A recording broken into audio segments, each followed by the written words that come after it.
Pendeta Harold itu adalah anggota dewan kota di daerahnya. Dia nggak pernah kampanye. Yang lain semua kampanye, dia nggak pernah. Terakhir dia kampanye kecil, desakan banyak orang. Dia membagikan apa? Sisir. Jongkat warnanya biru hijau segini. Terus tulisannya unbreakable. Terus saya bergurau, saya berkata, "This is Harold the Unbreakable Gingrich." Saya berkata begitu. Dan itu merupakan kampanyenya dia. Dia dipilih dari Dewan Kota sudah 3 kali periode. Nah, saya mau beritahu saudara, itu politik ya. Anda di luar, Anda perlu cari dukungan dari manusia. Kalau dimasukkan di gereja, nah itu ngaco saudara. Kita nggak perlu dukungan karena kita memberikan sesuatu kepada orang. Tapi karena Allah memilih kita, Dia akan taruh di depan. Dan oleh karena kegentaran dari Allah, Dia akan membuat semua orang satu hati di belakang kita. Tapi politik mengajar yang berbeda. Kalau ada religious politik masuk dalam gereja, rusak gereja itu saudara. Anda akan lihat orang bersaing memperebutkan pengaruh, orang akan cari kedudukan, orang akan cari pengaruh. Mereka akan bagaimana caranya mereka bisa menggait sebanyak mungkin orang untuk memilih dia. Lalu akhirnya politik itu menguasai gereja, hancur gereja itu. Anda akan lihat mungkin wujudnya besar, jemaatnya masih banyak, dalamnya terpecah belah dan tidak ada kekuatan rohani yang cukup untuk membawa dunia ini datang kepada Tuhan. Nah, Saul pernah mengalami masa begitu. Nah, sekarang mari kita lihat akan kejatuhannya. Pasal 13.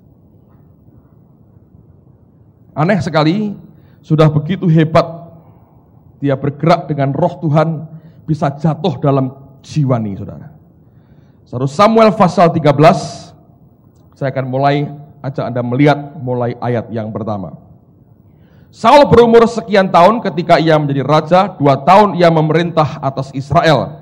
Saul memilih 3.000 orang dari antara orang Israel, 2.000 orang ada bersama-sama dengan Saul di Mikmas dan di pegunungan Betel. Sedang 1.000 orang ada bersama-sama dengan Yonatan di Gibea Benyamin, tetapi selebihnya dari rakyat itu disuruhnya pulang masing-masing ke kemahnya. Yonatan, Anda perhatikan, memukul kalah pasukan pendudukan orang Filistin yang ada di Geba. Dalam terjemahan dikatakan dia memukul kalah sebuah garnison Filistin yang di Geba. Dan hal itu terdengar oleh orang Filistin. Karena itu, siapa saudara? Saul. Yang mukul kalah siapa? Yonatan. Terus yang bertindak berikutnya siapa? Saul. Karena itu Saul menyuruh meniup sangakala di seluruh negeri, sebab pikirnya, lah ini mulai saudara. Kalau sudah dari pikirnya, kacau saudara. Pertama dia perang, nggak ada pikirnya. Roh Allah menguasai, kegentaran dari Allah datang, didukung, dia perang, dia menang. Yang kedua ini ketika Yonatan mulai perang, sebetulnya ini perangnya Yonatan, bukan perangnya Saul. Tapi ini orang take over, kemenangan itu diambil alih. Rupanya Yonatan menang saudara. Dia pukul garnisonnya Filistin, Filistin dengar, Saulnya mikir. Pikirnya ketika dia mulai mikir, dia mulai berpolitik di sini. Apa yang dia katakan? Biarlah orang Ibrani mendengarnya. Kenapa kalau orang dengar, saudara? Karena begini, dengan orang Filistin dipukul kalah, maka sejak itu Filistin memusuhi Ibrani. Kalau Ibrani tahu peristiwa ini, Ibrani ngerti mereka dibenci oleh Filistin. Lihat selanjutnya, teruskan lagi. Demikianlah seluruh orang Israel mendengar kabar bahwa Saul telah memukul kalah pasukan pendudukan orang Filistin, dan dengan demikian orang Israel dibenci oleh orang Filistin. Kemudian dikerahkanlah rakyat itu untuk mengikuti Saul ke Gilgal. Dulu Tuhan yang membuat mereka maju serentak. Yang kedua ini pakai ilmu jiwa, psikologis. Jadi gini, dibuat sampai Israel merasa Filistin benci kita, terlanjur perang ini, gak dukung Saul, kita kalah. Lalu kemudian dikerahkannyalah rakyat itu untuk mengikuti Saul. Nah, lihat bedanya. Yang pertama Tuhan yang menggerakkan mereka, nyatu saudara. Yang kedua pakai trik dia.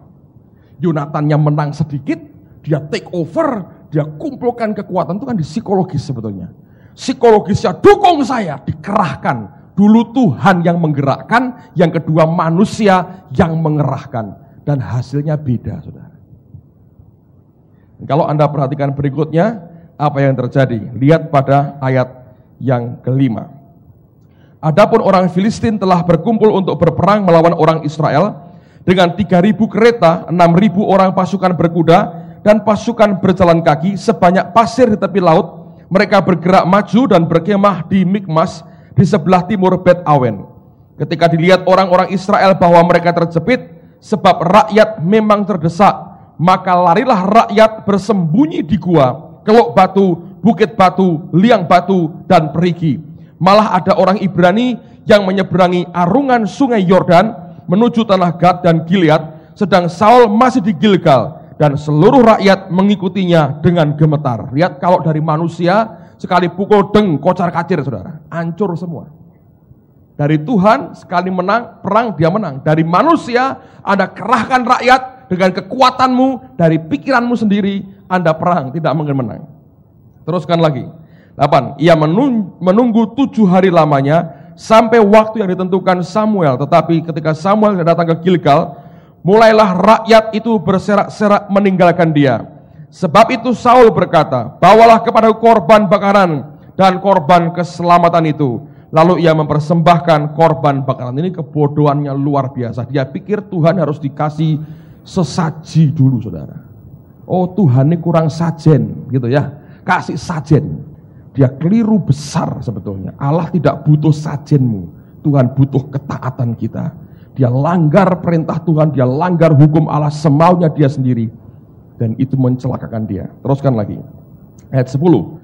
Baru saja ia sehabis mempersembahkan korban bakaran, maka tampaklah Samuel datang. Saul pergi menyongsongnya untuk memberi salam kepadanya. Tetapi kata Samuel, apa yang telah kau perbuat? Jawab Saul, karena aku melihat rakyat itu berserak-serak meninggalkan aku, dan engkau tidak datang pada waktu yang telah ditentukan, padahal orang Filistin telah berkumpul di Mikmas. Maka pikirku, nah ini pikirnya lagi, selalu kalau dari pikirnya kacau. Sebentar lagi orang Filistin akan menyerang aku di Gilgal, padahal aku belum memohon belas kasihan Tuhan. Sebab itu aku memberanikan diri, lalu mempersembahkan korban bakaran. Kata Samuel kepada Saul, perbuatanmu itu bodoh, engkau tidak mengikuti perintah Tuhan Allahmu yang diperintahkannya kepadamu. Sebab sedianya Tuhan mengokohkan kerajaanmu atas orang Israel untuk selama-lamanya. Tetapi sekarang kerajaanmu tidak akan tetap. Tuhan telah memilih seorang yang berkenan di hatinya, dan Tuhan telah menunjuk dia menjadi raja atas umatnya, karena engkau tidak mengikuti apa yang diperintahkan Tuhan kepadamu. Itu kebodohan yang mengerikan sekali.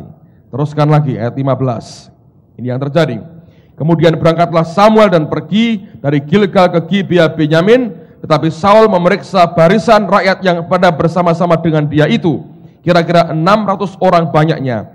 Saul dan Yonatan anaknya dan rakyat yang ada bersama-sama dengan mereka tinggal di Geba Benyamin, sedang orang Filistin berkemah di Mikmas. Maka keluarlah orang-orang penjara dari perkemahan orang Filistin dalam 3 gerombolan. Gerombolan yang satu mengambil jalan ke Ofra, ke daerah Shual. Gerombolan yang kedua mengambil jalan ke Bet Horon, dan gerombolan yang ke satu lagi mengambil jalan ke perbatasan dan menghadap ke lembah Seboim, arah ke pegunungan, ke padang gurun. Seorang tukang besi tidak terdapat di seluruh negeri Israel, sebab orang Filistin berkata, jangan-jangan orang Ibrani membuat pedang atau tombak. Jadi semua orang Israel harus pergi kepada orang Filistin untuk mengasah mata bajaknya, beliungnya, kapaknya atau aritnya masing-masing. Adapun bayarannya ialah 2/3 shikal untuk mata bajak dan beliung, dan 1/3 shikal untuk mengasah kapak dan untuk memasang kusa, sehingga pada hari pertempuran itu sebilah pedang atau lembing pun tidak terdapat pada seluruh rakyat yang ada bersama-sama dengan Saul dan Yonatan. Tetapi Anda perhatikan, Saul dan Yonatan anaknya itu masih mempunyainya. Sedikit, saudara. Tapi saya belajar begini ya, Tuhan itu memulai dari yang kita punya, yang sedikit. Perang ini sebenarnya perangnya Yonatan. Saul hanya nunut mulyo, dia take over. Tapi sebenarnya ini perangnya Yonatan. Karena perangnya Yonatan untuk menang harus dikembalikan lagi kepada Yonatan. Tapi yang kedua ini menarik sekali. Pasal yang ke-14. Lihat pada ayat yang pertama, saya akan bacakan sampai dengan ayat yang ke-10. Pada suatu hari Yonatan bin Saul berkata kepada bujang pembawa senjatanya, "Mari kita menyeberang ke dekat pasukan pengawal orang Filistin yang di sebelah sana." Tetapi tidak diberitahukanlah hal itu kepada ayahnya. Adapun Saul duduk di ujung Gibea di bawah pohon delima yang di Migron, dan rakyat yang ada bersama-sama dengan dia itu kira-kira 600 orang banyaknya. Ahia anak Ahitub saudara Ikabod, anak Pinehas anak Eli imam Tuhan di Silo, dialah yang memakai baju efod pada waktu itu. Tetapi rakyat tidak tahu tentang perginya Yonatan itu. Di antara pelintasan-pelintasan bukit yang dicoba Yonatan menyeberanginya ke arah pasukan pengawal orang Filistin, ada ujung bukit batu di sebelah sini dan ada ujung bukit batu di sebelah sana. Yang satu bernama Boses, Boses artinya licin. Yang lain bernama Sene, Sene artinya berduri, saudara. Jadi jalannya cuma dua pilihan, mau yang licin atau mau yang berduri. Ujung yang satu berdiri di sebelah utara di tentangan Mikmas, yang lain di sebelah selatan di tentangan Geba. Berkatalah Yonatan kepada bujang pembawa senjatanya itu, "Mari kita menyeberang ke dekat pasukan pengawal orang-orang yang tak bersunat ini. Mungkin Tuhan akan bertindak untuk kita, sebab bagi Tuhan tidak sukar untuk menolong, baik dengan banyak orang maupun dengan sedikit orang." Ini bagus. Tidak tergantung kepada manusia. Ketergantungan kepada siapa? Tuhan sendiri. Teruskan. Lalu jawab pembawa senjatanya itu kepadanya, "Lakukanlah niat hatimu itu. Sungguh aku sepakat." Unity tercipta di sini. Kata Yonatan, "Perhatikan, kita menyeberang ke dekat orang-orang itu dan memperlihatkan diri kepada mereka. Apabila kata mereka kepada kita begini, 'Berhentilah sampai kami datang kepadamu,' maka kita tinggal berdiri di tempat kita dan tidak naik mendapatkan mereka. Tetapi apabila kata mereka begini, 'Naiklah kemari,' maka kita akan naik, sebab kalau demikian Tuhan telah menyerahkan mereka ke dalam tangan kita, itulah tandanya bagi kita." Ayat 11. Ketika mereka keduanya memperlihatkan diri kepada pasukan pengawal orang Filistin, berkatalah orang Filistin itu, "Lihat, orang-orang Ibrani keluar dari lubang-lubang tempat mereka bersembunyi." Orang-orang dari pasukan pengawal itu berseru kepada Yonatan dan pembawa senjatanya, katanya, "Naiklah kemari, maka kami akan menghajar kamu." Lalu kata Yonatan kepada pembawa senjatanya, "Naiklah mengikuti aku, sebab Tuhan telah menyerahkan mereka ke dalam tangan orang Israel." Maka naiklah Yonatan merangkak ke atas dengan diikuti oleh pembawa senjatanya. Orang-orang itu tewas terparang oleh Yonatan, sedang pembawa senjatanya membunuh mereka dari belakang. Maklum, saudara, tukang bawa senjata tok, bunuhnya dari belakang. Jadi dipukul Yonatan, dipukul dari belakang. Itu saudara ya, kerjasama bagus, unity. Apakah ini pengecut? Menurut saya tidak, terpaksa. Cuman dua, lawan satu garnison mau ngapain saudara? Tapi lihat apa yang terjadi. Kekalahan yang pertama ini yang ditimbulkan Yonatan dan pembawa senjatanya itu besarnya kira-kira 20 orang dalam jarak kira-kira setengah alur dari sepembajakan ladang. Lalu timbullah kegentaran di perkemahan, di padang, dan di antara seluruh rakyat, juga pasukan pengawal, dan penjarah-penjarah itu gentar, dan bumi gemetar, sehingga menjadi kegentaran yang dari Allah. Nah, kalau sudah begini, balik kepada posisi semula, Tuhannya yang kerja, saudara. Nah, Anda mau tahu Saul kayak apa? Ini orang konyol banget, saudara. Kalau Anda perhatikan selama 2 tahun merintah, tidak pernah punya persekutuan dengan Tuhan. Kerja. Akhirnya kayak begini. Nah, lihat, waktu seharusnya tanya Tuhan, nggak tanya. Waktu harusnya bergerak, reko-reko, mau tanya Tuhan, saudara. Lihat ayat berikutnya. 16. Ketika peninjau-peninjau Saul di Gibea Benyamin melihat hal itu, dan sesungguhnya orang ramai seperti ombak berjalan ke sana kemari, Berkatalah Saul kepada tentara yang bersama-sama dengan dia itu, periksalah barisan dan lihatlah siapa yang pergi dari kita. Mereka memeriksa barisan dan ternyata Yonatan dan pembawa senjatanya tidak ada. Lalu kata Saul kepada Ahia, bawalah baju efod kemari, karena pada waktu itu dialah yang memakai baju efod di antara orang Israel. Tetapi sedang Saul berbicara kepada imam itu, maka kian lama kian bertambahlah keributan di perkemahan orang Filistin, sehingga Saul berkata pula kepada imam itu, biarlah. Waktunya tanya Tuhan, nggak tanya Tuhan, langsung dibakar. Waktunya perang, Allah sudah gerak luar biasa, tanya Tuhan dulu. Konyol nggak? Orang yang nggak kenal Tuhan, dia akan berbuat persis seperti yang dialami oleh Saul. Nah, saya tidak akan perpanjang firman Tuhan hari ini, tapi saya berkata pada saudara begini, mari belajar dari hidup mereka. Ketika engkau mengalami tekanan dalam hidupmu, seperti yang dialami oleh Yonatan, coba lihat apa yang engkau punya hari ini. Yang sedikit itu awal dari sesuatu yang Allah bisa pakai. Yang kedua, mungkin jalan hidup Anda harus melewati Boses dan Sene, jalan yang licin dan berduri. Tapi kalau ada unity dalam hidupmu, sepakat, dan engkau bergantung kepada Allah, dan berani berkata, sebab bagi Tuhan tidak sukar menolong dengan sedikit orang atau dengan banyak orang. Ketergantunganmu kepada Allah itu akan menghasilkan sesuatu yang luar biasa dalam hidup kita. Amen, saudara. Saya mau review lagi, dengerin baik-baik. Yang pertama, kita harus belajar, izinkan semua itu sumbernya dari Allah dan bukan dari kita sendiri. Kalau Allah yang mulai bergerak, Allah jamah hati orang, Anda akan belajar, engkau hanya mengizinkan dikitari oleh orang-orang yang hatinya dijamah oleh Tuhan sendiri. Dalam segala aspek. Ada banyak anak muda di sini, Anda mungkin satu kali akan berumah tangga. Minta orang yang hatinya dijamah Tuhan. Engkau tidak pernah bisa bayangkan, saudara, kelak ke depan hari depanmu seperti apa.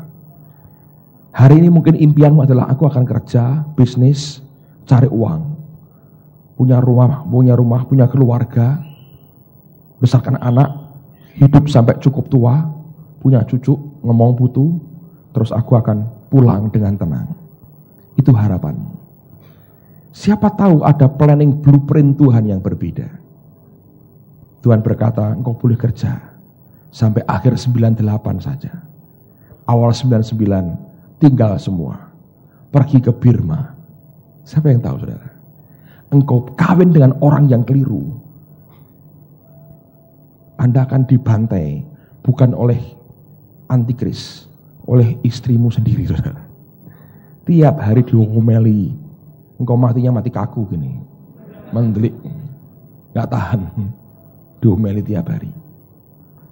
Perempuan juga sama. Cari dong, kalau lihat laki jangan asal seneng. Wah, kok rotok gaya, kenapa? Rambutnya tengkrimis, lah itu kawin sama rambut tengkrimis dulu, saudara. Saya mau katakan heran, saya gak ngerti saya. Cari, berdoa. Beri aku orang yang hatinya dijamah Tuhan. Jangan lihat penampilannya, minta Tuhan tembus sampai ke hatinya. Seperti apa orang ini? Amen, saudara. Ada pemimpin MK, hal yang sama terjadi. Minta orang-orang yang hatinya dijamah Tuhan. Belum Pak, hari ini belum, minta supaya masing-masing dijamah Tuhan hatinya. Engkau mau tumbuh dengan baik, hati-hati dengan orang-orang di sekitarmu. Anda dikitari oleh pencemooh, orang-orang yang sinis, tidak beriman, rontok semua iman. Ngomong apapun Anda akan dijawab, saudara. Jangan bergaul dengan orang yang punya jawaban untuk semua, saudara. Anda tidak akan ketemu dengan Tuhan. Ngerti? Izinkan yang mengitari saudara adalah orang-orang yang cinta Tuhan, yang hatinya dijamah oleh Allah sendiri. Saudara bisa ngerti? Kalau itu Anda alami, Anda menikmati banyak hal yang luar biasa. Saul menang waktu dia perang, karena Allah semua satu hati di belakang dia. As one man, kata Alkitab, seperti satu orang. Dan kalau ini terjadi, kita akan kuat, saudara.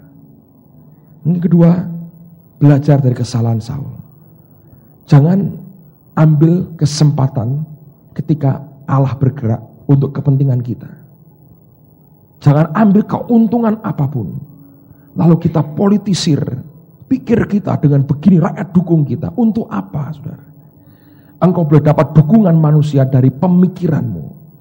Tapi kalau kekuatan tidak diberikan Tuhan, engkau boleh perang dengan pasukan besar. Kocar-kacir. Terbukti Tuhan tolong mereka hanya dengan 2 orang. Yang sehati, yang tahu tidak sukar bagi Tuhan. Tolong kita dengan banyak orang atau sedikit orang. Nggak masalah. Hari ini engkau berkata, aku nggak punya apa-apa. Aku hanya punya sedikit. Tidak sukar buat Tuhan untuk tolong. Baik dengan banyak orang maupun sedikit orang. Kalau kegentaran dari Allah datang, orang Filistin itu bunuh-bunuhan sendiri. Yonatan perang hanya dengan 2 orang. Dengan 1 orang teman. 2 orang aja. Tuhan tolong mereka dengan cara yang luar biasa. Amen, saudara. Saya berdoa supaya Anda renungkan lagi. Di rumah Anda baca ulang akan kisah ini. Lalu Anda renungkan hidupmu. Biarkan Tuhan yang berbicara. Para pemimpin terutama, dengerin baik-baik, ini pesan Tuhan. Kalau engkau ingin bertumbuh dalam Tuhan, jangan cari dukungan dengan cara menyukakan orang, atau paksa orang, atau intimidasi orang, atau Anda sudutkan orang untuk tolong saudara. Jangan. Biarkan Tuhan yang menggerakkan mereka di belakangmu. Rupanya perang itu cukup dihadapi 2 orang. Saul pikir, aku perlu ribuan orang. Tuhan berkata, aku hanya perlu 2 orang. Anda bisa ngerti itu? Ada perang yang kelihatannya besar. Tuhan berkata, 2 orang aja cukup. Laki perempuan sama saja. 2 orang aja. Orang berkata, aku perlu rombongan besar. Tuhan bilang, aku gak butuh itu. Gideon pernah mengalami ribuan, puluhan ribu. Suruh pulang semua. Kayaknya butuh 300. Tanpa pedang. Bawa trompet, bawa kendi, bawa obor. Suruh teriak-teriak kayak orang gila. Menang, saudara.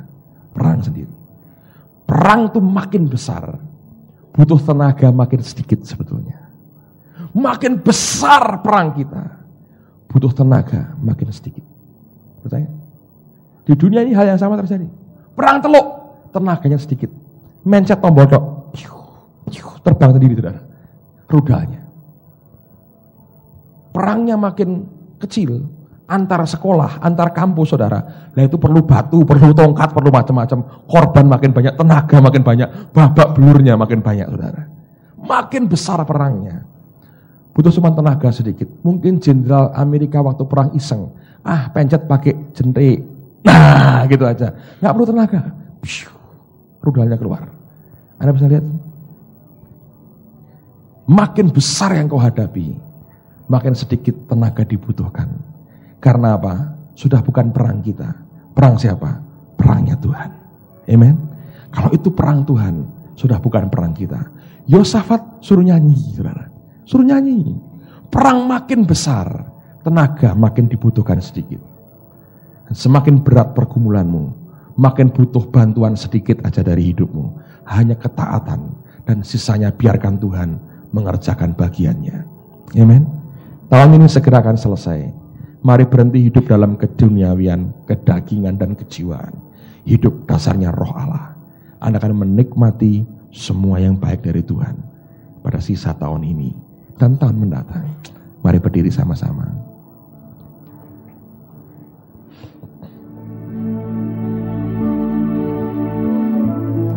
Tuhanku. Konyol, saya berdoa Anda tidak mengalami seperti yang saya alami. Orang pun sebuah kota. Ketika mau datang saya ditelepon, Pak, apakah Bapak kami sediakan 1 kamar hotel? Karena kebaktiannya di hallnya situ, saudara. Saya bilang boleh. Itu hotel bintang 5, 5 star, saudara. Luar biasa.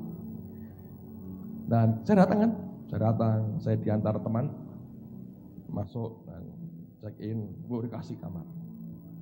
Saudara, ternyata itu kamar komplementari, saudara. Jadi karena dia sewa hallnya, dapat gratis kamar, ditawarkan ke saya. Tak pikir kok baik ini panitia, ngasih saya kamar hotel bintang 5. Itu kan ratusan ribu, nggak tahu mungkin bisa 600-700 ribu semalam, saudara.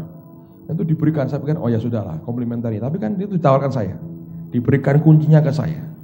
Jadi saya masuk kamar itu, saya lihat hotel itu biasa ya, apa itu, singup, tahu singupnya, gelap itu, gak senang saya. Wah, semarai kembung tinggal di kamar beginian rasanya. Tapi ya sudah, itu hotel bintang 5. Saya masuk, kamar mandinya bagus sekali. Dan saya ingat pesan istri saya, cari itu botol-botol shampoo, botol-botol macam-macam itu bagus-bagus dikoleksi. Jadi banyak orang yang kalau Anda sering itu ada dikoleksi, yang bagus-bagus dikoleksi. Ini hotel bintang 5. Saya istirahat, saya doa, nyiapkan firman. Acara mulai kira-kira 6:30. Kira-kira jam 4, saudara. Dekat tuh kamera. Tak inceng dulu tuh, siapa? Yang satu pakai jas, pakai dasi. Oh, ini orang mesti panitia, mungkin mau nemuin saya ngasih apa? Daftar acara. Tak bukain mas, saudara. Saya buka. Muncul orang kedua, pakai tas plastik gini, senyum. Nah, gitu. Ya saya bingung ini kenapa. Terus ngeronong masuk. Permisi Pak, mau numpang mandi. Saya panitia. Ayo saudara, diizinkan enggak? Oh, kita hamba Tuhan harus baik hati, silahkan. Dalam hati saya mikir, iya pipi itu sebetulnya. Saya dikasih kamar hotel bintang 5, numpang mandi. Oke. Ngomong macam-macam mandi. Jasnya dibuka. Waduh, kok lungset semua ya? Betul-betulkan dulu. Gak ada setrika ya Pak? Oh enggak ada di sini. Saya bilang, waduh macam-macam sudah. Terus masuk kamar mandi. Tante ini saudara, setengah jam enggak keluar-keluar. Keluar 4:30 lebih. Keluar, sorry Pak ya, lama ini. Berendam, airnya hangat. Ya wis. Pakai jas saudara, pakai dasi. Keren sekali. Hotel bintang 5, panitia sediakan. Panitia numpang mandi, berendam panitianya. Oke, enggak apa-apa. Pikir lagi ini kipi itu. Sudah ya. Dia keluar, saudara. Dia keluar.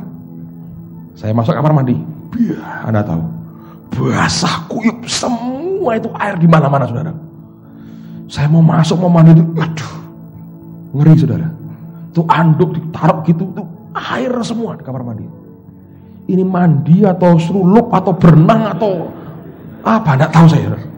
Setengah jam lebih kungkum mak gitu. Waduh, saya baru belajar. Luarnya pakai dasi, pakai jas, saudara. Dalamnya nunut mandi gitu caranya. Caranya kayak begitu. Udah, saya pikir ya sudahlah. Saya telepon istri saya. Dia bilang suruh bersihin dong. Saya bilang ya. Saya telepon hotel. Saya bilang bersihin dong Pak. Ini ada teman nunut mandi. Saya bilang ya Pak, saya bersihin. Nggak datang rupanya. Lagi mau baca Alkitab sembahyang. Duduk. Saya bukain lagi. 4 orang. Permisi Pak, minta pinjam tempatnya, ganti pakaian. Iya, saya bilang 4 orang. Tadi 1, ini 4. Gak mandi sekalian, oh sudah mandi, syukur, saya bilang gitu. Ganti pakaian 4 orang. Saya bilang, good Lord, thank you Jesus. Kamar bayar tuh ini. Makanya jangan suka gratisan saudara. Gratisan tuh repot.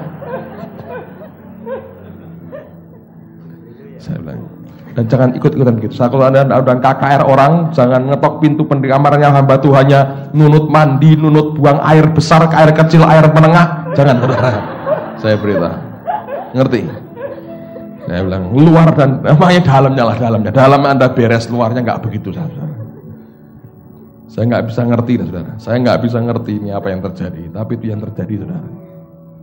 Saya tahu tidak mewakili seluruhnya, tapi ada yang begitu. Amen, saudara. Lihat dalamnya lah, bersihkan sebelah dalamnya, luarnya bersih. Iran, saya nggak bisa ngerti itu pengalaman hotel bintang 5, saudara. Saya bilang ini kamar bersama. Saya tuh diundang untuk apa sebetulnya? Anda bisa ngerti luar dan dalam, yang penting dalamnya lah, saudara. Jangan kita lihat luarnya aja. Saudara akan nyesel dengan cara begitu. Amen. Ya nggak apa-apa sih, sekali-sekali. Nah, kalau tiap hari begitu ya, anggur kontrak rumah sendiri toh saudara ya. Bagaimana bisa berdoa 4 orang di situ ganti pakaian? Ora baba sekara 4 orang ganti pakaian. Ando hairspray parfum Anda bisa bayangin? Tapi itu yang terjadi ya. Bagus ya. Seumur hidup baru sekali saudara. Dan saya harap tidak terulang lagi. Ini Rebo lagi juga. Mau Pak, sediakan.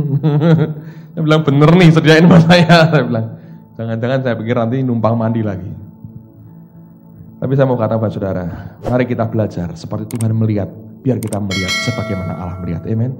Jangan pakai trik-trik manusia untuk Anda cari orang, Anda kuasai orang, cari dia.